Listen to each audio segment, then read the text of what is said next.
परमेश्वर जी सबको महान और परमानेंट आशीष है। आमीन। तो आज की बंदगी से पहले एक बार फिर से हम परमेश्वर की पवित्र हजूरी में चलते हैं और एक बार फिर से सजदा करते हैं उस परमेश्वर के आगे और अपने अपने सिरों को झुकाते हैं।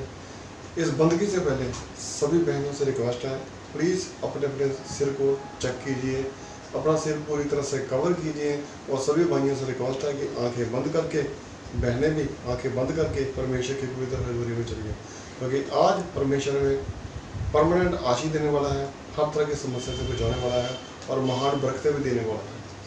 आमीन। Hallelujah hallelujah hallelujah hallelujah hallelujah hallelujah hallelujah hallelujah hallelujah. यहोवा पिताजी एक बार फिर से आए तुम्हारी तारीफ तारीफ तारीफ। प्रभु यीशु जी एक बार फिर से तुम्हारी तारीफ तारीफ तारीफ। और पवित्र आत्मा जी आज एक बार फिर से तुम्हारी तारीफ तारीफ तारीफ। पिता पुत्र और पवित्र आत्मा तुम तीनों की आज एक बार फिर से तारीफ तारीफ तारीफ तारीफ तारीफ तारीफ तारीफ तारीफ तारीफ। हे पिता ज़मीन और आसमान के मालिक मेरे प्यारे पिता, हम सब के प्यारे पिता प्रभु यीशु नाम से हम तेरा धन्यवाद करते हैं। जितने तेरे बेटे बेटियां इस समय तुझे इस प्रेयर में देख रहे हैं, जहाँ सुन रहे हैं तेरी पवित्र हजूरी में, जहाँ कहीं भी वो बैठे हैं आज तुझे देख और सुन रहे हैं। और ये सबसे पहले मैं अपने आप को और मेरे सारे भाई बहनों को, हम सब तेरे बेटे बेटियों को तुम्हारे कीलों से छेदे हुए और जलाली हाथों में सौंप देता हूँ। प्यारे पिता एक बार फिर से मेरे और मेरे सारे भाई बहनों के, हम सब तेरे बेटे बेटियों के गलती गुनाह और अपराधों को बख्श दे प्रभु यीशु मसीह जी। और प्यारे पिता फिर से हमें गलती गुनाह और अपराध ना करने की समय तो मेरे पिता तेरा धन्यवाद कि तूने बचपन से लेकर अब तक हमें संभाल के रखा, बुराई बीमारी समस्या परेशानी से बचा के रखा मेरे पिता, और तो आगे भी हमें बचा रहा है। तेरा धन्यवाद करता हूँ मेरे पिता। ये तरह जो अनुग्रह हम पर बना हुआ है इसके लिए हम तेरा धन्यवाद करते हैं प्रभु यीशु मसीह जी। तेरा प्यार, तेरा अनुग्रह, तेरी सामर्थ, तेरा मसा, तेरा आत्मा हम पर सदा टिका रहे प्रभु यीशु मसीह जी। खुदा बाप इस बंदगी से पहले मैं अपने आप को और मेरे सारे भाई बहनों को, हम सब तेरे बेटे बेटियों को तुम्हारे कीलों से छेदे हुए जलाली हाथों में सौंप देता हूँ। प्यार पिता हम सब पर पूरा अधिकार कर। इस बंदगी से पहले हम सबको छू प्रभु यीशु मसीह जी और हमारे रूप में सब ज्यादा से सारी परेशानियों को दूर कर दे मेरे पिता। हमारे गुनाहों को बख्श दे, हमें फिर से गुनाह ना करने की समय दो। आज के वचन से पहले हमें तैयार कर, हमारे दिलों पर दिमागों पर हाथ पर पूरा अधिकार कर मेरे पिता, ताकि आज का जो वचन हो ये हमारे अंदर उतरे प्रभु यीशु मसीह जी, और तेरा वचन हमारी जिंदगी में पूरी तरह से जड़ पकड़े प्रभु यीशु मसीह जी। प्यारे पिता आज हम तेरे इस पवित्र वचन को सिर्फ पढ़ने या सुनने वाले ना बने, बल्कि इस वचन पर चलने वाले बने, इसे अपनाने वाले बने, इसे जीवन में लाने वाले बने, इस पर अमल करने वाले बने प्रभु यीशु मसीह। और कोई अंधकार की शक्ति, कोई शैतानी ताकत, कोई दुश्मन की योजना, कोई व्याधि की चाल आज की इस खुराक को, जीवन की रोटी को जो तुम हमें देने वाला है, हमारी जिंदगी से चुरा ना सके प्रभु यीशु मसीह। बल्कि जब पूरा फल लाए और आने वाले दिनों में जितने तेरे बेटे बेटियां इस प्रार्थना में हाजिर है मेरे पिता, जो तेरे सामने बैठे हैं, सिर झुकाकर बैठे हैं या बैठी हैं, उनकी सबकी जिंदगी में एक एक दो दो तीन दिन नहीं मिलता अनगिनत गवाहियां पैदा हो प्रभु यीशु मसीह के जिंदाबाद नाम से। आने वाले दिनों में अगले सैटरडे तक महान गवाहियां पैदा हो प्रभु यीशु मसीह। और तेरा एक एक जन जिन कामों के लिए तूने भेजा है मेरे पिता, उनको कंप्लीट करने में आज से पूरी तरह तैयार हो जाए प्रभु यीशु मसीह जी। और खुदा बाप प्रभु यीशु मसीह ये रूहों को बचाकर तेरे पास लाने वाले बने प्रभु यीशु मसीह जी। और खुदा बाप खुशखबरी का प्रचार करें और तेरे महान काम करें मेरे पिता। आज की इस बंदगी से पहले हमें छू, हमें शुद्ध और पवित्र कर, आशीष कर प्रभु, आशीष दे प्रभु यीशु मसीह, सदा के लिए ब्लेस कर दे प्रभु यीशु मसीह जी, ताकि तू हमें बड़ा रहे, हम सदा तुझ पर बड़े रहें प्रभु यीशु मसीह जी। खुदा बाप प्यारे पिता प्रभु यीशु मसीह जी के जिंदा पाकर पिता नाम से आमीन। सबको जय मसीह। परमेश्वर जी सबको महान परमानेंट आशीष दे। आमीन आमीन। पिछले 2 या 3 हफ्तों से हम एक सीरीज में प्रार्थना कर रहे हैं। जैसे पहले हमने देखा 2 हफ्ते पहले या 1 हफ्ता या 3 हफ्ते पहले कि हम चर्च क्यों जाते हैं, किस लिए जाते हैं। जैसे हमने बोला कि हम एक सर्वे करते हैं, वहाँ पर जाते हैं, बहुत सारे लोगों को मिलते हैं, उनसे पूछते हैं कि आप चर्च में क्यों आते हैं। तो उनमें से ज़्यादातर लोग बोलते हैं कि भाई बोलते हैं कि मेरी वाइफ ठीक नहीं थी, या मेरा काम ठीक नहीं था, कारोबार ठीक नहीं था, या मेरे बच्चे बीमार थे, मेरा घर नहीं था, मेरे पेरेंट्स बहुत बीमार थे, मैं लोगों का सताया हुआ था। तरह तरह की वो बातें बताते हैं। जब मेरी वाइफ ठीक नहीं थी या उनकी वाइफ बोलती थी कि मेरा हस्बैंड ठीक नहीं है, वाइस वर्सा कुछ भी है, ऐसी बहुत सारी सिचुएशन वो बताते हैं। लेकिन अब जब उनको पूछते हैं अब किस लिए आते हैं, ये तो आप तब आते थे ना, आपके हालात ऐसे थे, आज आपके हालात कैसे हैं, बस श्री परमेश्वर की कृपा सब ठीक हो गया है, तो आज किस लिए आते हैं। मैं मानता हूँ आपका परमेश्वर से प्यार हो गया है, अब आप परमेश्वर ने चंगाई दे दी है, लेकिन अब आप किस लिए आ रहे हैं। जब आपका एक क्राइटेरिया था कि आप ठीक होना चाहते थे, आपकी फैमिली की कंडीशन ठीक करना चाहते थे, आपका कारोबार ठीक करने के लिए आते थे, या किसी भी मोटिव के लिए आते थे, जब सब पूरा हो गया है तो आज आपका मोटिव क्या है, अब आप क्यों आते हैं। तो उनमें से ज़्यादातर लोगों के पास कोई जवाब नहीं होता। उनमें से चंद लोग ऐसे होते हैं, अगर किसी चर्च में 50,000 की गिनती है या 1 लाख की गिनती है, अगर आप 1 लाख में से पूछेंगे तो मैं 1% से भी कम लोगों के बारे में बात करता हूँ जो बोलेंगे कि हम चाहते हैं कि परमेश्वर में पावर से भर दे, हम परमेश्वर के काम करना चाहते हैं। बहुत कम लोग ऐसे होते हैं। अक्सर मैंने चर्चेज में नोटिस किया है कि जब प्रार्थना की जा रही होती है, वर्शिप हो रही होती है, सब परमेश्वर की महिमा में लगे होते हैं, तो उनका शोर इतना ज़्यादा होता है कि कई बार जो पर्सन अपने लिए प्रार्थना कर रहा है, जब कलीसिया की तरक्की के लिए प्रार्थना कर रहा है और दूसरे के शोर से इतना डिप्रेस हो जाता है वो उसके लिए प्रार्थना करनी शुरू कर देता है। वो भूल जाता है कि मैं किस लिए प्रार्थना कर रहा हूँ। तो हम चर्च क्यों जाते हैं, कहने का मतलब ये था, हम चर्च इसलिए जाते हैं, बहुत सारे लोग इसलिए जाते हैं कि परमेश्वर तू हमें तैयार कर। आज की डेट में पास्टर्स की गिनती कम क्यों है, सेवा करने वालों की लोगों की गिनती कम क्यों है, क्योंकि लोग चर्च में इसलिए नहीं जाते कि हम सेवा करें, वो इसलिए नहीं जाते कि हम आगे बढ़ें और परमेश्वर के काम करें, वो इसलिए जाते हैं कि हमारे काम हो जाए। जब एक बड़ा समूह इसलिए जाने लगेगा कि हम परमेश्वर के काम करना चाहते हैं, तो अपने आप परमेश्वर सबको तैयार कर देगा और तरक्की भी तभी होगी, लोगों की भी और कलीसिया की भी। ये आज की बात नहीं है, आज से हज़ारों साल पहले जब प्रभु यीशु मसीह खुद इस दुनिया में थे, तो तब भी उनके पास 4 तरह के लोग आते थे। ये 4 तरह के लोग कैसे थे, उनमें से कुछ लोग ऐसे थे जो कहते थे देखना, वो जो चमत्कार देखने आते थे, देखना वो पत्थर की रोटी बना देता है ना। दूसरे तरह के लोग कैसे थे, जो ये देते थे देखना, अच्छा पत्थर की रोटी बना देता है, चल फिर रोटी खा के आएंगे। तीसरे तरह के लोग कैसे थे, जो बीमार थे या परेशान थे या शैतानी ताकतों के झगड़े हुए थे या रोगी थे, हम मोटी मोटी लैंग्वेज में बात करें तो वो ठीक होना चाहते थे। और चौथी किस्म के लोग कैसे थे, वो विश्वासी थे। ठीक है, आज भी बहुत सारे लोगों की गिनती ऐसे ही है। बहुत सारे लोग चर्च में इस क्यों जाते हैं, किसी की एंगेजमेंट हुई है तो वो कहता है कि मेरी गर्लफ्रेंड या मेरी मंगेतर या जिससे मेरा रिश्ता होने वाला है वो वहाँ पे आ रही है, ठीक है, या मेरा मंगेतर वहाँ पे आ रहे हैं, उसको मिलने के लिए जाएंगे, ठीक है, या उनके मम्मी डैडी आ रहे हैं। कुछ लोग बोलते हैं वहाँ से पकौड़े बड़े अच्छे होते हैं, पकौड़े लेकर आएंगे, ठीक है। तो परमेश्वर का राज्य खाने पीने का नहीं, वचन तो यही बताते हैं। तो बहुत सारे लोग चर्च में इसलिए जाते हैं कि किसी न किसी रिलेटिव से मिलने के लिए, और हैरानी वाली बात इसलिए होती है, अभी वो चर्च से बाहर निकलते हैं, बाहर आके बात पता क्या करें, वचन बहुत अच्छा था, बहुत बढ़िया था, लेकिन अगर किसी को पूछा जाए वचन क्या था तो 90% लोगों को पता नहीं होता। उन लोगों की बात कर रहा हूँ, ये वो लोग हैं जो परमेश्वर से के पास जाते तो हैं लेकिन खाली जाते हैं, खाली आ जाते हैं। और मैं कन्फर्म करता हूँ कि उनकी ज़िंदगी में कोई खास चेंज नहीं आते। बहुत सारे लोग ऐसे भी होते हैं जिनको पता होता है, ठीक है अब अभी सुना अभी भूल गए, ठीक है, लेकिन वो याद रखने की कोशिश करते हैं, आगे बढ़ने की कोशिश करते हैं कि हो सकता है हमारा टेस्ट ले लिया जाए। तो वो क्या करते हैं, अगर कोई ऐसा करता है तो वो इसलिए नहीं करता कि हम उसको पूछेंगे, जब चर्च में पास्टर उसको पूछेगा या कोई बाहर उसको पूछेगा, वो इसलिए करता है कि मैं परमेश्वर से जुड़ा रहूँ। उसका जो इनडायरेक्ट मोटिव ये है कि मुझे परमेश्वर के वचन का पता होना चाहिए, आज नहीं तो कल ये उसकी हैबिट हो जाएगी, ये उसकी आदत हो जाएगी। हो सकता है कि परमेश्वर उसको इसीलिए जोड़ रहा है साथ में। तो तरह तरह के लोग वहाँ पे जाते हैं, और ऐसे लोग कब जाते हैं, जब उनको ज़रूरत होती है, जब उनके काम निकल जाते हैं वो चर्च में नहीं जाते हैं, तो उन्हें ग्रोथ भी कम मिलती है। तो लास्ट टाइम हम उसके बाद जब हम प्रचार कर रहे थे तो हमने ये देखा कि अक्सर चर्च में तो लोग जाते हैं, ठीक है, फिर ओपनली उनसे चंदा मांगा जाता है, दशमाश मांगा जाता है कि अपनी भेंट हमारे पास लेकर आओ, और कम से कम इतने लेकर आओ।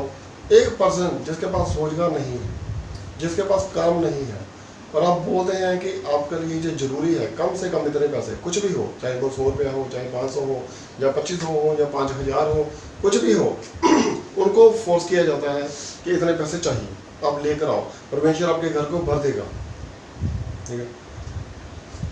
ओपनली पैसा मांगा जाता है, ठीक है। लेकिन हमने वचन में क्या बोला था? चंदा या दशमांश कब देना चाहिए, किसे देना चाहिए और कितना देना चाहिए, यह सब हमने पिछले 1-2 वीक पहले डिस्कस किया था। मीन्स हर चीज का एक वक्त होता है कि कब देना चाहिए। वचन में लिखा कब देना चाहिए, जब तेरी कुछ आमदनी हो उसमें से कुछ ना कुछ निकाल के रख लो, और जब तो देना चाहिए तो उसको दो जैसे जरूरत है। और अपना धन कहाँ इकट्ठा करना है? परमेश्वर के पास। ये हमने पिछले दिनों में डिस्कस किया था। किसको देना चाहिए, कब देना चाहिए, कितना देना चाहिए, कितना मीन्स जो तू खुशी से दे सके, कुड़ करके नहीं देना, ठीक है। आज की डेट में अगर कोई ओपनली बोलता है मुझे 5000 चाहिए, हो सकता है भाई की कैपेसिटी 50,000 हो, वो 50 भी दे सकता है, उसके लिए बड़ी बात नहीं है, वो कहता है मामूली बात है, वो तो खुशी से दे देगा। लेकिन जिसकी कैपेसिटी 5 रुपये भी नहीं है आज, वो 5000 देता हुआ तो कुड़ को जरूर करेगा, ऐसा नहीं हो सकता। वो या तो उनके घर में लड़ाई होगी, या झगड़ा होगा, या कुछ भी होगा, उनके घर में डिबेट होगी, मैंने तो देना है, वो कहता मैं कहाँ से दूँ, मैं कहाँ से दूंगी, ये वो समथिंग जो भी है। सिर्फ यही बात नहीं है किसको देना चाहिए, कितना देना चाहिए, कब देना चाहिए, इसके साथ साथ लेना कब चाहिए। हमने इस बात पे भी डिस्कस किया था। बात सिर्फ देने की नहीं है। मैं ये नहीं बोलता कि लोगों को देना चाहिए, क्यों देना चाहिए, कितना देना चाहिए, क्यों नहीं देना चाहिए। ये बात उन पर भी लागू होती है जो ले रहे हैं, लेना कब चाहिए। हमने लास्ट वीक जो वचन पे आए थे तो हमने देखा था नामान कोढ़ी जब अलीशा के पास आया था तो उसके चेले गेहजी ने उससे कुछ ना कुछ ले लिया था। जरा फिर से देखें, हम देखते हैं क्या ये वक्त सही था।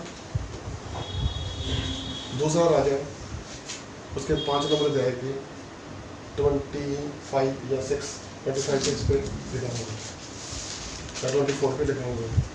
जब नामान कोढ़ी अलीशा के पास आया था तो बहुत सारा सोना चांदी मखमल के कपड़े और बहुत कुछ लेकर आया था। तो अलीशा ने क्या जवाब दिया था?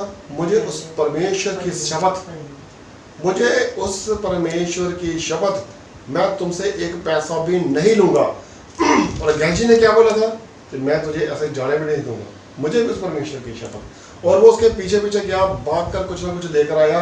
तो वो उसका जो गुरु, जिसका वो चेला है, ठीक है, जब उसे पता चला कि इसने कुछ ना कुछ तो ले लिया है, परमेश्वर का आत्मा उसके साथ है, तो उसने गेहजी को डांटा। क्यों डांटा? हाँ जी, पढ़ के देखिए। जब वह टीले के पास पहुंचा, हाँ तब उसने उस वस्तुओं को हाँ जी उनसे लेकर घर में रख दिया।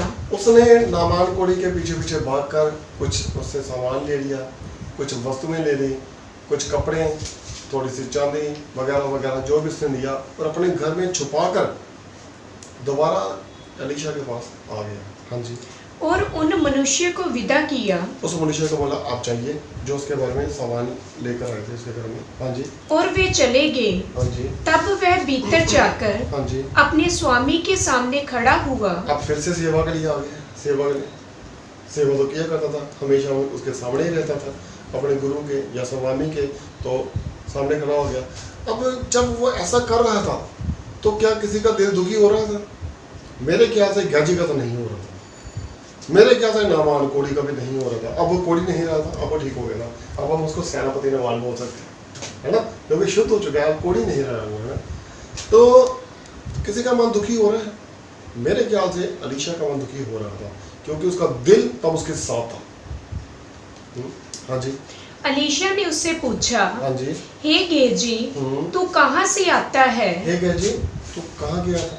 तो अभी तू कहाँ से आ रहा है? हाँ जी।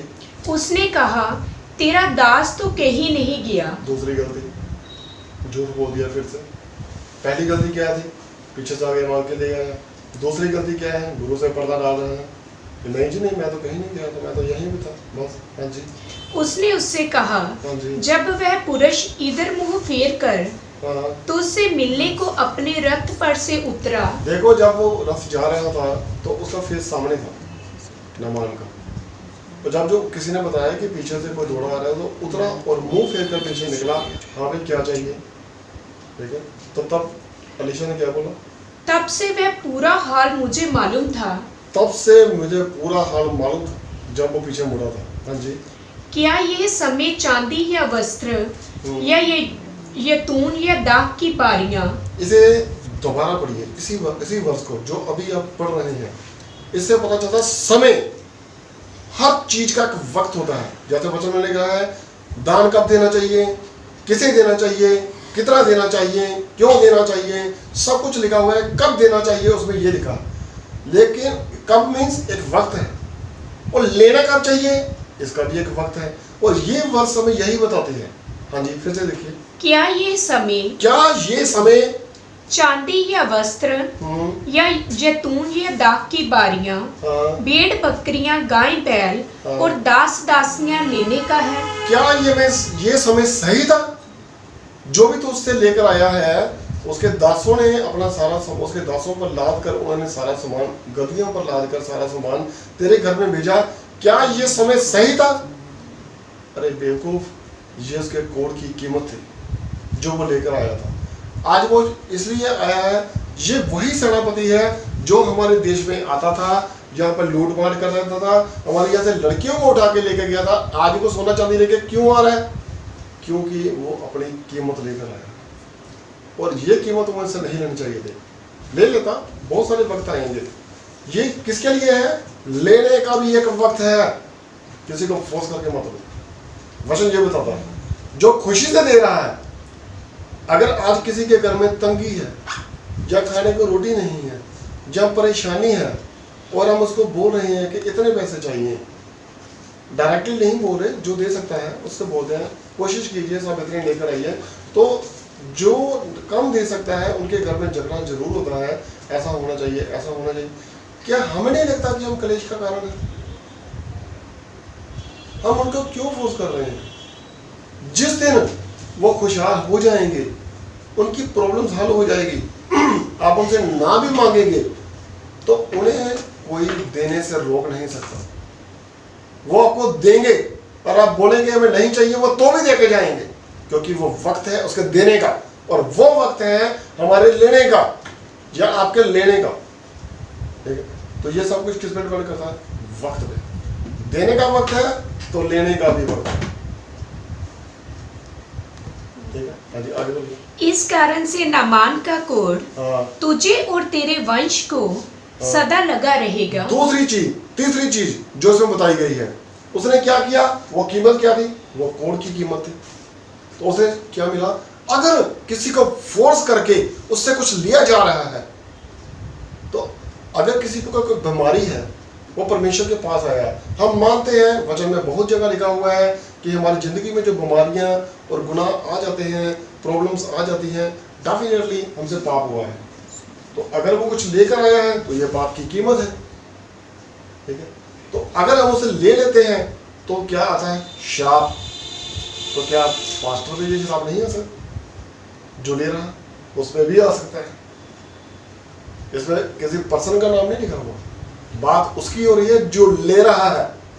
और ये वक्त लेने का नहीं है।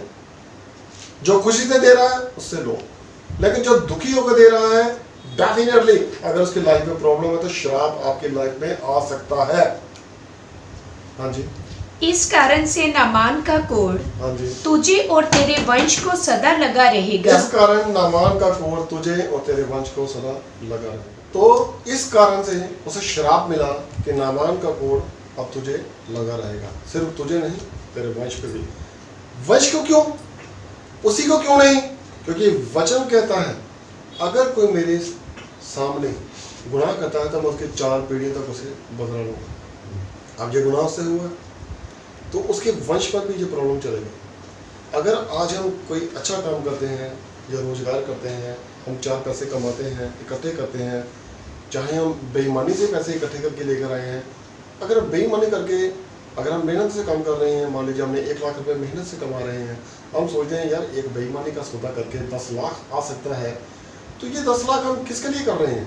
बच्चों के लिए कर रहे हैं ना, या अपनी फैमिली के लिए कर रहे हैं, या अपने आने वाले वंश के लिए कर रहे हैं।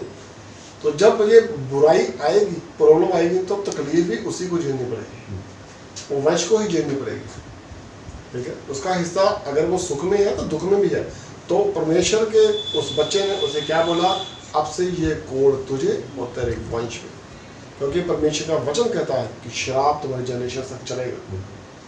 अच्छा होता वो कबूल कर लेता और माफ़ी मांग लेता, तो परमेश्वर का बच्चा जो नामान को ठीक कर सकता था, इसे भी बख्श सकता था।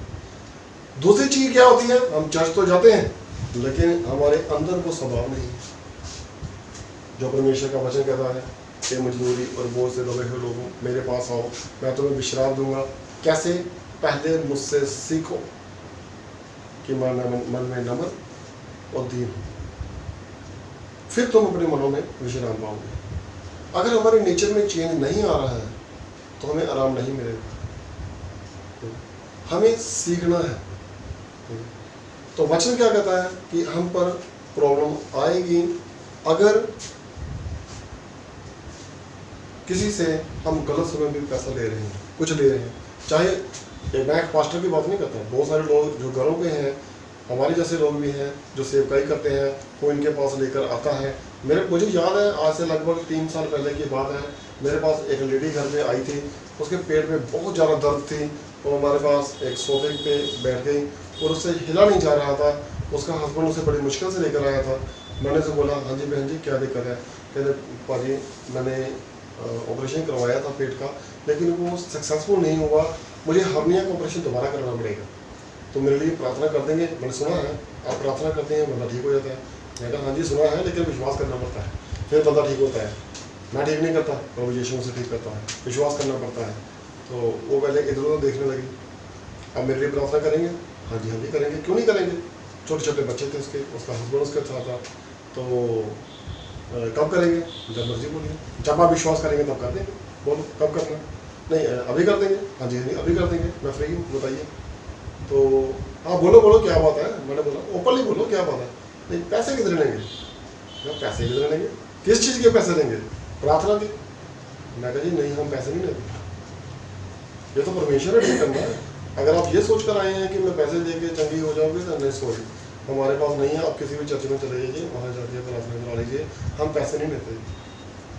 वक्त जिस तरह वचन बोलता है बताता है, अगर देने का वक्त है तो लेने का भी एक वक्त है। ऐसा ना हो कि उसका दिया हुआ दशमांश चंदा हमारे लिए श्राप का कारण बन जाए, वचन के अकॉर्डिंग। दूसरी चीज, हम चर्च में क्यों जाते हैं? क्योंकि सीखते नहीं। वचन क्या कहता है? मुझसे सीखो तो तुम अपने मनों में आराम पाएंगे। लेकिन हम चर्च में, हम मीन्स आप नहीं, हम मैं मेरे जैसा नहीं करना। हम चर्च क्यों जाते हैं? पकौड़े खाने के लिए, किसी रिश्तेदार से मिलने के लिए, या किसी खास अवसर पे, खास मौके पे जाने के लिए, है ना, या किसी खास समय पे जाने के लिए, जब हमें ज़रूरत हो तब जाते हैं। बहुत सारे लोग ऐसा करते हैं, सारा साल चर्च नहीं जाएंगे, कोई खास मकसद आएगा तब चर्च जाएंगे, चाहे वो खुशी का हो, चाहे वो गम का हो, या कोई त्योहार हो, ठीक है। इसी बात का जिक्र जब हम कर रहे थे नामान कोड़ी का, जब वो कोड़ी था, अब कोड़ी नहीं है, अब तो वो शुद्ध हो चुका है। इससे पिछले चैप्टर में अगर हम जाके देखेंगे 4 नंबर अध्याय में, उसकी 8 नंबर वर्ष में, आयत नंबर 8 में हम देखेंगे। हम ये बोल रहे थे जब हमने प्रार्थना शुरू की थी, तो हमने ये कहा था कि लोग चर्च में क्यों जाते हैं। आज हम उनको पूछते हैं, बहुत सारे लोग चंगे नहीं थे, आज वो चंगे हो चुके हैं, अभी क्यों जा रहे हैं? तो बहुत सारे लोग उनमें ऐसे होते हैं जो सिर्फ एक खास अवसर पे जाते हैं। अगर हम किसी से पूछते हैं, कहते ब्रदर मुझे चर्च आते हुए 20 साल हो गए, तो 20 साल आपके लाइफ में कोई चेंज आया? तो नहीं, कोई खास नहीं आया। अगर हम उनको पूछें कि इस 20 साल में आप चर्च में कब कब आए हैं? मेरे ख्याल से गुड फ्राइडे तो मैं कभी मिस नहीं किया, वैसा बोलते हैं। ईस्टर भी कभी मिस नहीं किया, क्रिसमस शायद एक आधी बारी मिस हुआ होगा, तो बीच में कभी मिस किया नहीं, महीने में एक बार तो आ ही जाते हैं। अगर 20 साल में उनकी काउंटिंग की जाए ना तो 30 दिन में नहीं बनते। 20 साल में 30 दिन नहीं बनते, एक महीना में नहीं बनता उनका, ठीक है। तो कुछ लोग क्या करते हैं, उनके लाइफ में चेंज क्यों नहीं आता है, या तो वो चर्च जाते हैं वो खाली जाते हैं, खाली आ जाते हैं, उन्हें पता ही नहीं कि क्या हो रहा है, क्या लेके आए हैं वहाँ से, ठीक है। और कुछ लोग चर्च में क्यों कब जाते हैं, किसी खास मौके पे, और प्रॉब्लम्स उनके घर में आती हैं, चाहे वो खुशी का मौका हो चाहे वो गम का मौका है, वो तभी चर्च आते हैं जब जरूरत पड़ती है। हाँ जी देखिए जरा, यहाँ पे एक इंसिडेंट हुआ है, एक एक्सीडेंट हुआ है। हाँ जी, एक दिन की बात है। हाँ जी एक दिन की बात है, एक और स्टोरी आ गई एक और। हाँ जी, कि अलीशा शुनेम को गया, हाँ जी, जहाँ एक कुलीन स्त्री थी, हाँ जी, और उसने उसे रोटी खाने के लिए विनती करके विवश किया। एक दिन अलीशा यहाँ पे गया था, तो वहाँ पे एक लेडी थी, उसने उसे देखा कि लगता तो दास है, लगता तो संत है, उसने उसको मजबूर किया कि प्लीज मेरे घर से खाना खाए बिना मत जाना। उसने क्या देखा, प्यार। एक तरफ वो सीधा सोना चांदी लेकर आया, वो कुछ नहीं ले रहा, और इधर जो खुशी से दे रही है, तो देखा हाँ बहन ले आ। सिर्फ लिया नहीं है, वो जब भी चाहता था उसी के पास रुकता था घर में। हाँ जी, अतः जब जब वह उधर से जाता, हाँ देखिए, जब जब वो उधर से जाता था, उस मोहल्ले से या उस गांव से या उस बस्ती से या उस कस्बे से या उस शहर से, तो वो उसी के पास रुका करता था, क्योंकि उसने जो प्यार दिखाया ये अनमोल चीज थी। सबसे बड़ी चीज क्या है, प्यार, जो उसने दिल से दिखाया।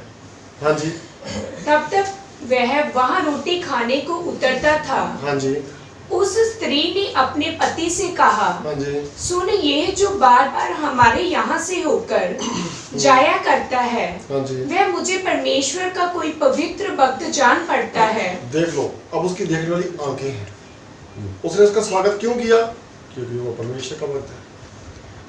इस लेडी के घर में कोई औलाद नहीं है, उसने औलाद के लिए स्वागत नहीं किया। उसने क्यों स्वागत किया, ये परमेश्वर का भक्त जान पड़ता है। अब वचन क्या कहता है, धर्म और राज्य की खोज करो, सारे सुख अपने आप मिल जाएंगे। तो परमेश्वर ने उसको अलीशा के द्वारा, जो अलीशा ने नबूवत की, उसके घर में उसे पुत्र दिया, उसके घर में बेटा हुआ, ठीक है। 15 उसने कहा, उनको बुला ले। और जब उसने उन्हें बुलाया, तब वह द्वार में खड़ी हुई।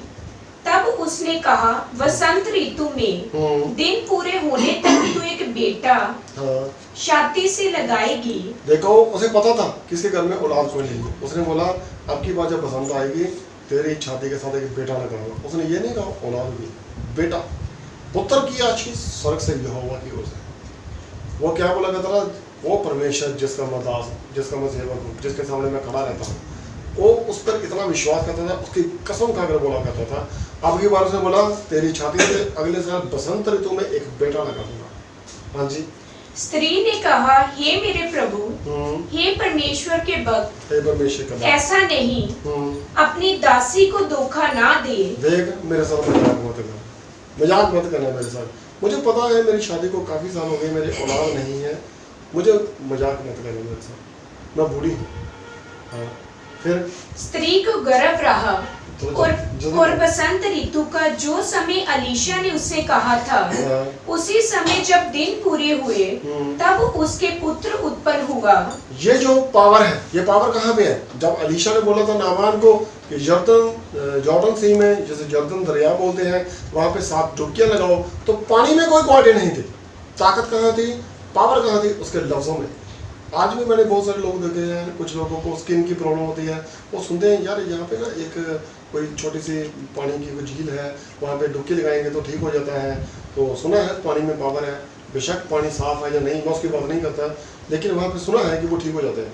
मैं ये नहीं कहता पानी में कोई पावर है, एक्चुअली पानी में कुछ नहीं है। पावर थी उस संत के लफ्जों में, जिसने उसको ये बोला था कि जाओ और वहाँ पे डुबकी लगाओ। अलीशा ने बोला था जाओ और वहाँ पे डुबकी लगाओ, और वो आगे से पता क्या बोलता था, नहाने को हमारे यहाँ दरिया नहीं है। मैं दावे से बोलता हूँ, हमारी नदियाँ तुम्हारी इन नदियों से कहीं ज़्यादा सुंदर है, साफ है, उनका पानी ज़्यादा बढ़िया है, ठीक है। बात उसके लफ्जों में थी, पावर उसके लफ्जों में थी। उसने क्या बोला, बसंत ऋतु में, मीन बसंत ऋतु में। अब ये नहीं कि बसंतें तो बहुत तरह आई होंगी उसकी लाइफ में, 15, 20, 25, शायद कम भी होंगी, ज्यादा भी होंगी, कई बार बसंत आई होगी, लेकिन उसके घर में तो कोई औलाद नहीं है। पावर कहाँ पे है? परमेश्वर के बच्चे के शब्दों में पावर होती है। हाँ जी, फिर जब लड़का बड़ा हो गया, हाँ, तब एक दिन वह अपने पिता के पास। देखो, अब हम बात कर रहे थे लोग चर्च क्यों जाते हैं। कुछ लोग जाते हैं किसी एक खास मौके पे, और यहाँ पे कहीं जिक्र नहीं किया गया कि वो लेडी भी कभी अलीशा के पास गई थी। हाँ, अलीशा जब उसके उधर से गुजरा करता था तो वो उसके पास रुका करता था। हमारे भी मोहल्ले में अगर पास्टर जी आते हैं या हमारे जो आगूकार जो हमें सिखाते हैं, हम आते हैं तो हम उसका स्वागत करते हैं, या कभी हम उस मोहल्ले से गुजर के जाते हैं तो हम उनके पास चले जाते हैं। अगर वो सिस्टर या ब्रदर घर पे हैं तो मिलकर आते हैं, थोड़ा टाइम व्यतीत करते हैं, परमेश्वर के थोड़ी महिमा गाते हैं और फिर घर चले आते हैं। लेकिन बहुत कम ऐसे अवसर होते हैं जब हम स्पेशली जाते हैं। हाँ, तब होगा जब वो बहुत बड़ी खुशी होगी या फिर बहुत बड़ा गम होगा, खास मौके पर, खास मौके पर, गुड फ्राइडे, ईस्टर, क्रिसमस या दुख या तकलीफ, ये 5 चीजें। हाँ जी, फिर जब लड़का बड़ा हो गया, जब लड़का थोड़ा सा बड़ा हो गया, तब एक दिन वह अपने पिता के पास 6, 7, 8 साल का हो गया, तो एक दिन वो अपने पिता के साथ जिस खेत में वो काम किया करता था वहाँ पे खेल रहा था। हाँ जी, लबने वाले के निकट निकल गया। हाँ जी, और उसने अपने पिता से कहा, आहा मेरा सिर, आहा मेरा सिर। उसके सिर में इतनी दर्द हुई कि वो बोल नहीं पा रहा था। आह मेरा सिर, हाय मेरा सिर नहीं उठ रहा। तो उसके जो पापा था उसने अपने दोस्त को बोला, जहाँ से इसकी मम्मी के पास छोड़ा कर दो, वो उसको संभाल ले, अपने आप संभालेंगे इसको। हाँ जी, थोड़ा जल्दी। तब पिता ने अपने सेवक से कहा, हाँ जी, इसको इसकी माता के पास ले जा। हाँ जी, वह उसे उठाकर उसकी माता के पास ले गया। हाँ जी, फिर वह दोपहर हाँ तक जी, उसके घुटनों पर बैठा रहा, हाँ जी, तब मर गया। और देखो वो लड़का मर गया, वो लड़का मर गया। जो लेडी बोला करते थे मुझे धोखा मत देना, मेरे साथ मजाक मत करना, आज वो लड़का मर गया। तो जब हम अलीशा की बात कर रहे थे, गेजी की बात कर रहे थे, सॉरी एलिया और अलीशा और गेजी की बात कर रहे थे, तो जब गेजी नामान के पास से होकर आया था, उससे सोना चांदी या कपड़े लेकर आया था, तो उसके गुरु ने से क्या बोला था? क्या जब वो पलट कर पीछे बोला था तो मैं तेरे साथ नहीं था? क्या मैंने तुझे देखा नहीं था? मेरा दिल तेरे साथ नहीं था? तो क्या कर रहा है? मुझे सब पता था। उसे कैसे पता था? क्योंकि परमेश्वर उसको भेद देता था, परमेश्वर उसको भेद देता है। तो इस कंडीशन में क्या एलिया को, अलीशा को पता है ये क्या हो रहा है? क्या उसको पता है ये क्या हो रहा है? किसी को आइडिया है कि अलीशा को ये सब का पता होगा कि लड़का मर गया है या बीमार है? वो तो अक्सर इसके पास आया करता था, तो उसे कोई भेद है उसका? मेरे ख्याल से नहीं, उसे कुछ नहीं पता। हाँ जी, पढ़िए। उसने चढ़कर उसे परमेश्वर के भक्त की खाट पर लिटा दिया। उसने क्या किया?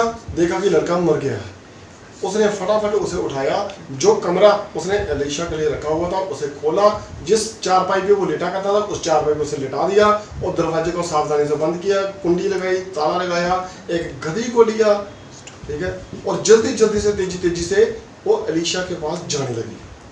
क्यों जाने लगी? आज उसे तकलीफ है। चर्च क्यों जा रहे हैं? आज तकलीफ है। क्यों चर्च जा रहे हैं? हालात क्यों नहीं सुधर रहे हैं? जब खुशी का मौका आता है तब भूल जाते हैं, बहुत कम लोग जाते हैं, और घूम फिर के जब वहीं पे आ जाओगे ग्राफ ऐसे ऐसे बनता रहता है, जैसे हालात ठीक हो गए, रुक गए, नीचे आ गए, फिर चले गए, रुक गए, नीचे आ गए। वो स्टेबल कभी होते नहीं है। तो स्टेबल कौन आते हैं?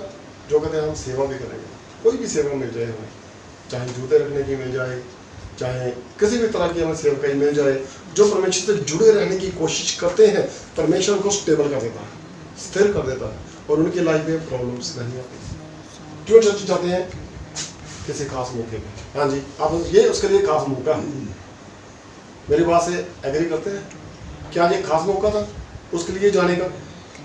चलो एक आधी गारंटी और लेते हैं कि क्या वो खास मौके पे ही जाती थी या अक्सर भी जाया करती थी? हाँ जी। और निकलकर द्वार बंद किया और उतर गई। हाँ जी। तब उसने अपने पति से पुकार कर कहा, जब वो जा रही थी खेत के पास से, तो अब ऐसा तो था नहीं, हमारे घर में भी बहनें हैं, हमारी भी बेटियां घर में बहुएं हैं, जो कहीं जाती हैं तो पापा को या हस्बैंड को या मदर इन लॉ को बोल के जाती हैं, मम्मी मैं जरा बाजार जा रही हूँ, या मैं ब्रदर के पास जा रही हूँ, या मैं सिस्टर के पास जा रही हूँ, तो बता के जाती हैं। तो जब वो भी जा रही थी तो अब देखो जिसका बेटा मर गया है, क्या उसे दुख नहीं होता होगा? क्या वो रो रही होगी, जब चीख रही होगी, जब चिल्ला रही होगी, उसकी आंखों में आंसू होंगे? होंगे नहीं होंगे? किसी को कुछ नहीं होगा, मेरे ख्याल से नहीं थे। विश्वास ही ना पेने जिंदा कर सकना। मेरे ख्याल से उसकी आंखों में आंसू नहीं थे, ठीक है। वो चुपचाप वहां से जाती रही। जब उसका हस्बैंड रास्ते में मिला, उसे बोल दिया मैं गुरुजी के पास जा रही हूँ, अलीशा जी के पास। कहता है आज कैसे? आज ना तो बड़ा चांद है, ना कोई त्योहार है, आज तो कैसे? हाँ जी, पढ़ के देखिए। मेरे पास एक सेवक और एक गधी तुरंत भेज दे, हाँ जी, कि मैं परमेश्वर के भक्त के यहाँ हाँ। झटपट हो आऊं। इसकी खासियत क्या है? इसने जब भी उसे बुलाया है परमेश्वर का भक्त बोलकर बताया। हाँ जी, उसने कहा आज तू यहाँ उसके यहाँ क्यों जाएगी? आज क्या है? आज क्यों जा रही है? उसे नहीं पता घर पे बेटे की डेथ हो चुकी है, उसे कुछ नहीं पता। वो बोले आज क्यों जा रही है, क्या दिक्कत है? हाँ जी, क्या आज प्रॉब्लम है? ना तो नया चांद है आज और तो ना नया चांद है। हाँ जी, और ना विश्राम का दिन है। ना विश्राम दिवस है। हाँ जी, उसने कहा कल्याण होगा। भला होगा। आज मैं जाती हूँ, भला होगा, ठीक है। अब ये तेजी से जा रही है, गधे को लेकर, एक दास को लेकर, और खुद भी तेजी से जा रही है। गधे को साथ में क्यों लेकर जा रही है? ताकि वो अलीशा को साथ लेकर आए, और वो पैदल ना आए, वो गधी पर आए। रिस्पेक्ट, इसे बोलते हैं रिस्पेक्ट। उसका दिमाग काम करता है, बेशक वो किसी अफसर पे जाते हैं। और देखो यही अलीशा, इसे आज भी कोई लालच नहीं है। हाँ जी, फिर तब उस स्त्री ने गधी पर काठ बांधकर हाँ जी, अपने सेवक से कहा हाँके चल जल्दी चल, तेजी से चल, और मेरे कहे बिना हाँकने में ढिलाई ना करना। तो ढीला मत करना, जल्दी चल। हाँ जी, तो वह चलते चलते करमल पर्वत को परमेश्वर के भक्त के निकट पहुंची। करमेल पर्वत पर परमेश्वर के भक्त के नीचे पहुंचे। फिर से परमेश्वर का भक्त वर्ड यूज किया है। और हुआ क्या? और वो पहाड़ी के ऊपर बैठा हुआ था। उसने दूर से देखा, कहता लगता है ये वो वही औरत है जिसके पास मैं अक्सर जाता हूँ, लेकिन आज ही मेरे पास कैसे? मुझे लगता है कुछ गड़बड़ है।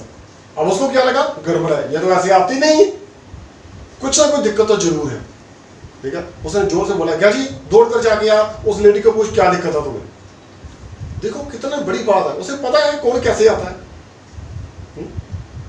परमेश्वर को पता है कौन जाने कैसे आ रहा है, परमेश्वर के बच्चों को भी पता है। अगर हम परमेश्वर का भक्त बात करते हैं तो उसको भी पता है कि कौन कैसे आ रहा है। हाँ जी, उसे दूर से देखकर परमेश्वर के भक्त ने हाँ। अपने सेवक गेजी से कहा, देख उधर तो वह शुनेमीन है, अब उससे मिलने को दौड़ जा हाँ। और उससे पूछ कि तू कुशल से है। जाके पूछ कर आ, सब ठीक ठाक तो है। हाँ। तेरा पति भी कुशल से है हाँ। और लड़का भी कुशल से है। तीनों का हाल चाल कुशल, पूरे परिवार का।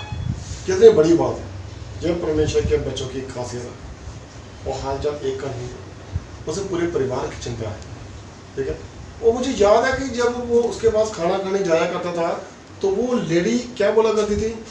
जब उसने बोला था अगली बार बसंत ऋतु आएगी तो छाती से एक लड़का लगा होगा, बेटा लगा होगा, वो कहती मुझे धोखा मत देना, मुझे धोखा मत देना, मैं तुमसे मांग नहीं रही, मुझे नहीं चाहिए, लेकिन अगर तू बोल रहा है तो मुझे धोखा मत देना, ठीक है। और उसके घर में बेटा हुआ, लेकिन आज उसके साथ क्या हो गया?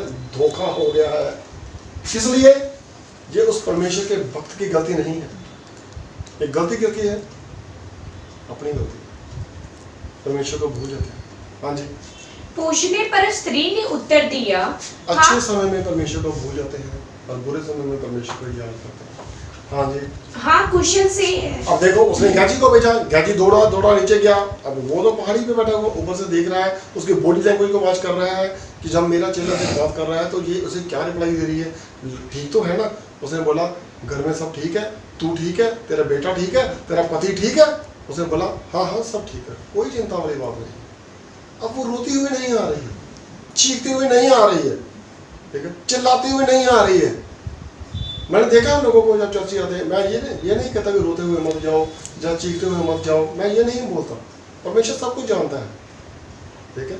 हाँ फिर वह पहाड़ पर परमेश्वर के भक्त के पास पहुंची। अब वो पहाड़ पर परमेश्वर के भक्त के पास पहुंची। अब यहाँ पे क्या हुआ? अब मेन चीज तो यहाँ पे है, असली कंक्लूजन यहाँ पे है, उसके घर से लेकर यहाँ तक। बीच में क्या हुआ? ये डिस्टेंस है। हाँ जी। और उसके पाँव पकड़ने लगी। और देखो उसके पाँव पकड़ने लगी। ज्यादातर जो संत होते हैं वो किसी को अपने पाँव या अपनी बॉडी को टच नहीं करने देते। ज्यादातर संत होते हैं जो, क्यों? मूसा की व्यवस्था में भी थोड़ा सा इसका जिक्र किया गया है, पीछे भी जिक्र किया गया है कि मूसा किसी को अपने पास नहीं आने देता था, है ना। बहुत सारे संत होते हैं जो नहीं करने देते किसी को, अपने आप को टच नहीं करने देते, पाँव को, खास स्पेशली अपने पैरों को टच नहीं कर। वो क्या कहते हैं? मैं भी तो तेरे जैसा कि दास हूँ, मैं भी तो तेरे जैसा कि भक्त हूँ। मुझे याद है कि जब प्रकाशित वाक्य में लिखा है या यूहन्ना के पास परमेश्वर का एक फरिश्ता आया तो उसने उसके पाँव छूने की कोशिश की, तो उसने क्या बोला? मेरे पाँव क्यों? वो तो फरिश्ता है, पाँव छूने को क्यों मना करता है? कहता नहीं, जिसकी तू सेवा कर रहा है मैं भी उसी का सेवक हूँ। हम एक ही हाथ से बनाए हुए भाई बहन है। हाँ ठीक है, किसी की मेहनत थोड़ी ज़्यादा है, किसी की थोड़ी कम है, तो उसके वो पाँव छूने लगे तो जहेज जी ने उसको रोका। अब जैसे ही वो पाँव पे गिरी तो उसकी आंखों से आंसू बहने लगे और बहुत जोर से रोने लगे। हाँ जी। तब गेहजी उसके पास गया। हाँ जी। कि उसे धक्का देकर हटाए। उसे जैसे ही वो छोड़ने लगी, धक्का मार के उसे पीछे करने लगा, नहीं इसे टच मत करना, इसे छूना मत। तो उसने उसे रोका, नहीं इसे रोने दे, इसे छूने दे। आज इस समय अलीशा बिल्कुल सन्न रह गया है, उसे एक झटका लगा है, शौक लगा है उसे। आज किस चीज का शौक लगा है? कि परमेश्वर आज तक ऐसा कभी नहीं हुआ कि तूने मुझसे कोई भेद छुपाया हो। इसके घर में इतना बड़ा एक्सीडेंट हो गया, इसके बेटे की डेथ हो गई, इसका बेटा मर गया, तूने ये बात मुझसे छिपाई रखी क्यों? हाँ जी। परंतु परमेश्वर के भक्त ने कहा, उसे छोड़ दे, उसका मन व्याकुल है। हाँ जी। परंतु यहोवा ने मुझको नहीं बताया, छिपा ही रखा है। देखो परमेश्वर तूने ये बात मुझसे क्यों छुपा के रखी? रीजन क्या है? उसका दिल नहीं मेरा होता। हम जाते हैं सिर्फ खास मौके में, खास अवसर पे। अगर हमारा परमेश्वर से प्यार होगा, हम चर्च सिर्फ इसलिए नहीं जाएंगे कि परमेश्वर के वचन सुन के आएंगे या पकौड़े खाकर आएंगे या किसी को मिलने के लिए जाएंगे या एज ए पिकनिक स्पॉट, मौसम अच्छा है, कूलर लगा होता है, बैठेंगे आराम से, कोई बात नहीं, 2-4 लोगों को मिलेंगे, आते आते किसी भाई से किसी बहन से बात करेंगे, फिर परमेश्वर की संगति करेंगे। कुछ लोग जाते हैं, लेकिन कुछ लोग इसलिए जाते हैं कि परमेश्वर की सेवकाई में और ग्रो करने के लिए।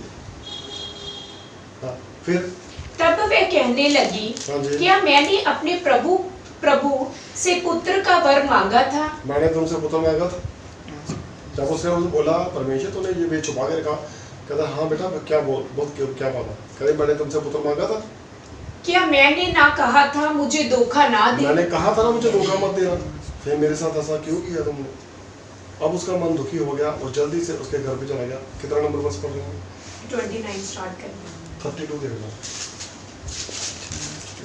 जब अलीशा घर में आया, जब अलीशा उसके घर में आया, हाँ जी, तब क्या देखा कि लड़का मरा हुआ अपनी खाट पर पड़ा है। अब देखिए लड़का मरा हुआ अपने खाट पे पड़ा है। जब हम प्रार्थना करते हैं बहुत सारे भाई बहनों को अपने साथ ले जाते हैं, लेकिन किसको साथ लेके जाते हैं? जो भाई विश्वासी है, जो बहन विश्वासी है, हम उनको तो साथ रखते हैं।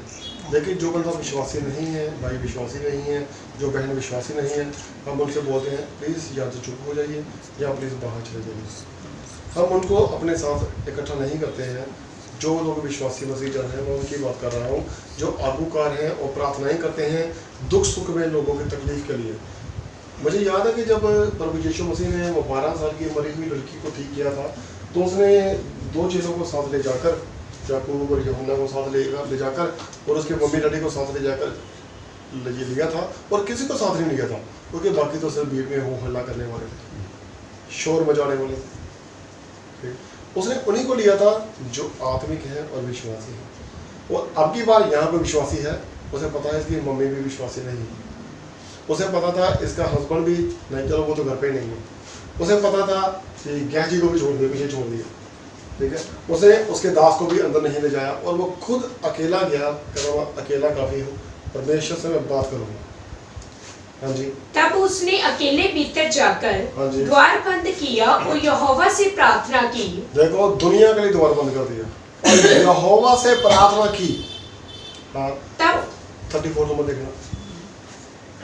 तब वह चढ़कर लड़के पर इस रीति से लेट गया हाँ, कि अपना मुंह उसके मुंह से हाँ, और अपनी आंखें उसकी आंखें से हाँ, और अपने हाथ उसके हाथों से मिला दिए। उस पर पूरा लेट गया, वो जिसे को टच नहीं करता, आज वो क्या कर रहा है, पूरा लेट गया उसके ऊपर। क्यों? जैसा उसे परमेश्वर के आत्मा ने गाइड किया, वो यहोवा से प्रार्थना कर रहा था, परमेश्वर ने जैसा बोला उसने वैसा किया, और क्या हुआ? हाँ जी। और वह लड़के पर पसर गया। हाँ, तब लड़के की देह गर्म होगी। हाँ, तब वह उसे छोड़कर घर में इधर उधर टहलने लगा। उसने ऐसा 3 बार किया। हाँ जी, और फिर चढ़कर लड़के पर पसर गया। हाँ जी, तब लड़के ने 7 बार छींका हाँ, 7 बार उसने छींका और अपनी आंखें खोली। अपनी आंखें खोल ली। अब इस बात का बाहर किसी को नहीं पता, ये परमेश्वर के बच्चे और उस बेटे के बीच में है जिसे परमेश्वर ने दिया हुआ है। अब सबसे ज्यादा खुशी किसको हो रही है? जो मर के जी उठा उसके नहीं, अलीशा को तो खुशी होगी। उसके लिए मामूली है, मुझे पता है उसने बहुत बड़े बड़े काम किए हैं, उसे भी पता है कि मैंने बड़े बड़े काम किए हैं, उसके लिए ये मामूली है। उसने लड़के को लेकिन वो जो लेडी थी वो क्या बोलती थी? मैंने तुम्हें ना बोला था मुझे धोखा मत देना। क्या मैंने तुमसे मांगा था? मैंने परमेश्वर से मांगा था? मैंने तुमसे भी नहीं मांगा था, मैंने ये बोला था धोखा मत देना। अब उसने उसकी इस उल्टी बात का कोई जवाब नहीं दिया। उसने ये नहीं बोला गलती तेरी है, तू आती है, तू मुझे बताती है, तो कुछ नहीं बोला, कुछ भी नहीं बोला। उसे पता है परमेश्वर का बेटा है, परमेश्वर देखेगा। ठीक है। लेडीज का प्लस पॉइंट क्या था? वो रोती हुई नहीं आई, शोर मचाते हुए नहीं आई, दिल के अंदर एक तूफान को रख कर आई और परमेश्वर से मांगने आई। तो जो मांगता है उसे दिया जाता है। हाँ जी, फिर तब एलीशा ने गेजी को बुलाकर कहा, हाँ, शुनेमीन को बुला ले। जा। अब उस लेडी को बुला। अब क्या हुआ? जब उसने दरवाजा बंद कर दिया, गेजी बाहर खड़ा था दरवाजे के पास कि कोई अंदर झांके ना, कोई अंदर जाए ना, कोई देखे ना। जब उसने दरवाजा खोला, जा उसे बुला के लेके आ। थोड़ा दूर होगी, थोड़ा हट के, बरामदे में या आंगन में होगी। हाँ जी, फिर जब उसके बुलाने से वह उसके पास आई, जब वो आई, तब उसने कहा, अपने बेटे को उठा ले। ये ले तेरा बेटा। क्या हुआ? वो बेटा ठीक हो गया।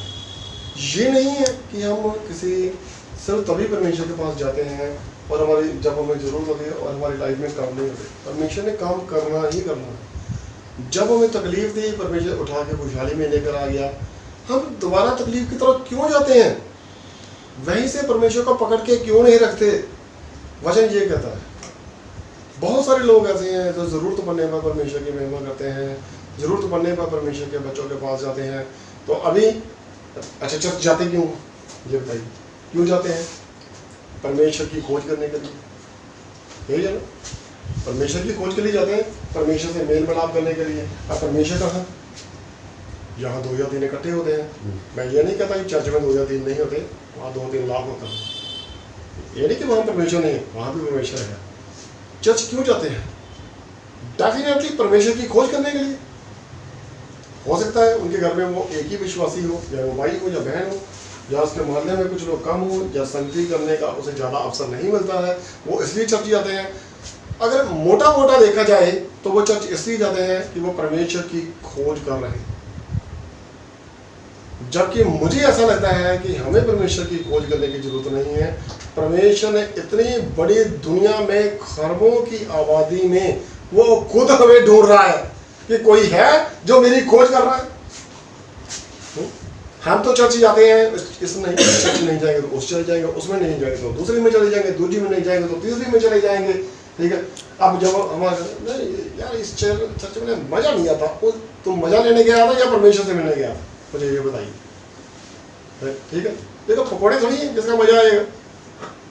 ये तो डिपेंड करता है, इतनी संगत है, इतने लोग जा रहे हैं, उनका विश्वास है और हमारे ये फर्क क्या है? विचारधारा और विश्वास। ठीक है। कोई चर्च जाता है, कुछ और देता है, कोई नया वहाँ पर चला जाता है। अगर हम चर्च जाते हैं तो क्यों जा रहे हैं? परमेश्वर की खोज करिए। एक मिनट, यूहन्ना 4 नंबर अध्याय की 23 और 24 2 आयत देना प्लीज। क्या हमें चर्च जाना चाहिए? हाँ जी, जाना चाहिए। परमेश्वर के पास जाना चाहिए। संगति करनी बहुत जरूरी है, क्योंकि वचन कहता है जो संगति नहीं करता वो अपने आप को धोखा देता है और वो अंधकार में रहता है। हाँ जी, यूहन्ना 4 नंबर अध्याय उसके 23-24। परंतु वह समय आता है, अब वो समय आ गया है। कौन सा समय? फिर बात वक्त की हो रही है। क्या? रुको, बात क्या हो रही है? वक्त की। कब देना चाहिए, कितना देना चाहिए, किसे देना चाहिए और कब लेना चाहिए। बात तो वक्त की है ना, लेकिन अब वो वक्त आ गया है। कौन सा वक्त आ गया है? जब हम लोग जो परमेश्वर के बच्चे परमेश्वर की खोज कर रहे हैं, मैं उनके वक्त की बात कर रहा हूं। अब वो वक्त आ गया है। हाँ जी, वरन अब भी है, हाँ जी, जिसमें सच्चे भक्त पिता की आराधना आत्मा और सच्चाई से करेंगे। जिसमें परमेश्वर के बच्चे आराधना तो करेंगे आत्मा और सच्चाई से। चर्च में ऐसे लोगों की गिनती 4 होती है। हाँ जी, क्योंकि पिता अपने लिए ऐसे ही आराधकों को ढूंढता है। देखिए, बस यही होगी। पिता को कैसे लोग चाहिए? ऐसे ही लोग चाहिए जो परमेश्वर की सच्चे मन से आराधना करें, चाहे वो घर पे करें, चाहे वो चर्च में करें। चर्च में करेंगे तो 2 या 3 से ज़्यादा ऐसे आराधक होंगे तो परमेश्वर बड़ा काम करेगा, उन सबको भर देगा अपनी पावर से। और वहाँ पे प्लस पॉइंट क्या होता है? संगति में जब वो मांगते हैं तो पूरी कलीसिया के लिए मांगते हैं कि सबको भर दे। अगर वो घर पे रहा होगा तो शायद उसके लिए ये प्रार्थना कोई नहीं करेगा, या वो टीवी पे देखेगा या फिर यूट्यूब पे या वीडियो में या सुनेगा किसी से, और उसे पश्चाताप होगा कि यार मैं उस दिन चर्च में क्यों नहीं गया, या मैं उस दिन चर्च में क्यों नहीं गई। हमें परमेश्वर को खोजने की जरूरत नहीं है, परमेश्वर खुद हमें खोज रहा है। हमें चर्च में जाना है, संगति करनी है। क्या करना है? क्या करने के लिए जाना है? पकौड़े भी खा लेना, कोई बात नहीं, बाद में खा लेना। चाय भी पीना, टेस्टी बनती है, ठीक है। जिससे मिलना बाद में मिलते रहेंगे, लेकिन हमने वहां पे क्या करने जाना है? सच्चे मन से परमेश्वर की आराधना करने के लिए जाना है। फिर हम क्या करेंगे? फिर हमें मिलेगी आशीष जो होगी सदा की। ये बात है वक्त की, क्योंकि अब वो वक्त आ गया है, जो परमेश्वर का वचन कह रहा है। और जब हम बात वक्त की कर रहे हैं तो मुझे भी वक्त ज़्यादा इजाजत नहीं देता। मेरे ख्याल से शायद थोड़ा मैं टाइम ज़्यादा ले चुका हूँ, लेकिन मुझे पता आप लोगों ने मुझे कुछ बोलना थोड़ी है। मैं तो क्या चाहिए आधा घंटा और बोलता रहूँगा, परमेश्वर के बारे में बात करता रहूँगा, ठीक है। वक्त मुझे ज़्यादा इजाज़त नहीं देता है। वक्त के अकॉर्डिंग अगर हम चलें, परमेश्वर के अकॉर्डिंग हम चलते हैं, तो मैं परमेश्वर से यही दुआ करता हूँ, परमेश्वर हम सबको बड़ी आशीष दे। आमीन। सबसे रिक्वेस्ट है, प्लीज़ एक बार फिर से अपनी आंखें बंद कीजिए। सभी बहनों से रिक्वेस्ट है, एक बार फिर से अपने अपने सिर को चेक कीजिए। सबसे रिक्वेस्ट है, अपनी आंखें बंद कीजिए और परमेश्वर के आगे सिर झुकाइए, ताकि जो हमें आशीष आज मिली है उसमें पूरा ठप्पा लगा के हम उसे रिसीव कर लें। आमीन। Hallelujah, hallelujah, hallelujah. यहोवा पिताजी, एक बार फिर से तुम्हारी तारीफ। प्रभु यीशु जी, एक बार फिर से तुम्हारी तारीफ। पवित्र आत्मा जी, एक बार फिर से तुम तीनों की तारीफ। खुदा बाप प्रभु जी, तेरा धन्यवाद करता हूँ मेरे यहोवा पिता कि तूने हमसे इतना प्यार किया कि अपने चुने हुए वक्त में अपने बेटे को, प्यारे बेटे को इस दुनिया में भेजा, ताकि हम जो उस पर विश्वास करें वो बचाए जाए। खुदा बाप प्रभु यीशु मसीह, तेरा धन्यवाद कि तुम हमारे लिए इस दुनिया में आया मेरे पिता। वो वक्त जब पूरी दुनिया परेशान थी और तकलीफ में थी, तो हमारे लिए दुनिया में आया और तूने हमें एक हिम्मत और हौसला दिया, और हमारे लिए तो मुर्दों में से जिंदा होकर तूने हमें साबित किया कि जो तेरे पीछे चलेगा वो कभी अंधकार में नहीं रहेगा। खुदा बाप प्रभु जी, आज का जो वचन था प्रभु यीशु मसीह, जो तूने हमें सिखाया है मेरे पिता, इसके लिए हम तेरा धन्यवाद करते हैं। इस आत्मिक खुराक के लिए हम तेरा धन्यवाद करते हैं। मैं आपसे स्पष्ट दुआ करता हूँ मेरे पिता, तेरे जितने बेटे बेटियाँ इस समय तक अब भी तेरे पिता हजूरी में है, उन सबके परिवार को पुनराधिकार कर ले मेरे पिता। आज से तो सबके चारों ओर एक सुरक्षा का घेरा बना प्रभु यीशु मसीह जी। सबको तो ब्लेस कर प्रभु यीशु मसीह। प्यारा पिता, इस तरह का सुरक्षा का घेरा बना प्रभु यीशु मसीह, जिसके अंदर तेरा और तेरे अग्निदूत फरिश्तों का स्वागत है, लेकिन कोई शर्म पाकर उसके अंदर ना आ सके प्रभु यीशु मसीह जी। तेरा अनुग्रह हम सब कुछ बढ़ता जाए प्रभु यीशु मसीह। तेरे जिन बेटे बेटियों ने हमसे प्रार्थनाएं करने के लिए बोला है, या जो तेरे बेटे बेटियां इस समय तुम्हें देख और सुन रहे हैं, उनसे प्रार्थनाएं करने के लिए बोला है, तो उन सब की प्रार्थनाएं भी आपको स्वर्ग में कबूल हो मेरे पिता। और जो उनकी इच्छा है, आस मुरादें हैं, वो तेरी ओर से पूरी हो प्रभु यीशु मसीह जी। आज का जो वचन है हमारी ज़िंदगी में पूरी तरह से जड़ पकड़े और 100 गुना, 1000 गुना, करोड़ गुना, अरबों गुना फल लेकर आए। कोई अंधकार की शक्ति, कोई शैतानी ताकत तेरे इस प्यार को, इस जीवन की खुराक को, आत्मिक रोटी को हमारी ज़िंदगी से चुरा ना सके प्रभु यीशु मसीह। एक बार फिर से तो दोपहर का सूरज बनकर हमारे बीच में चमक, अपना जलाल हमारे चेहरों पर चमका प्रभु यीशु मसीह, और अपने मुख का तेज होगा। तो सारी इच्छा, सारी महिमा और सारा जलाल तुम्हारे जिंदा पाकर पिता नाम को देते हैं और प्यारे पिता प्रभु यीशु मसीह जी के जिंदा पाकर पिता नाम। आमीन।